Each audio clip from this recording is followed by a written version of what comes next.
துரோகத்திலே பெரிய துரோகம் என்னன்னு தெரியுமா? நம்பிக்கை துரோகம். நம்பிக்கை துரோகம் நம்ம யாரையுமே வாழ்க்கையில் பண்ணக்கூடாது. அது பெரிய ஒரு தப்புங்க. நம்மளை ஒருத்தவங்க நம்பி இருக்காங்க, அப்போ நம்ம அவங்களுக்கு துரோகம் பண்ணக்கூடாது. ஏன்னா நம்மகிட்ட மனசு விட்டு எல்லா விஷயமே ஷேர் பண்ணுறாங்க. ஏன்னா அப்போ நம்ம பின்னாடியே போய் இன்னொருத்தவங்ககிட்ட சொன்னால் அதுக்கு பேர் இது இருக்காதுங்க.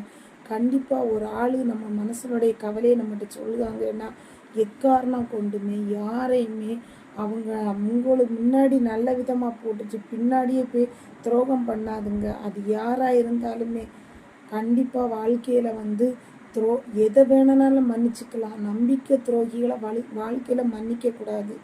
சரிங்களா? அது உங்களுக்கு எல்லாருக்கும் ஒரு பாடம். நீங்கள் ஒருத்தவங்க நம்மகிட்ட ஒரு கஷ்டத்தை சொன்னாங்கன்னு அவளுடைய ஆதங்கத்தை நம்மகிட்ட சொல்கிறாங்கன்னு நினச்சிக்கோங்க. புரியுதாங்க? அதுக்குன்னு இப்படி சொல்லிட்டு பின்னாடியே போய் நம்ம வைக்கிறோம் பார்த்தீங்களா? இதாங்க பெரிய தப்பு. அந்த மாதிரி யாருமே பண்ணாதுங்க. சரிங்களா? இந்த மாதிரி வீடியோ பிடிச்சிருந்தா மறக்காமல் லைக் பண்ணுங்கள், ஷேர் பண்ணுங்கள், சப்ஸ்கிரைப் பண்ணுங்கள், முடிஞ்சால் பெல் பட்டனை கிளிக் பண்ணுங்கள்.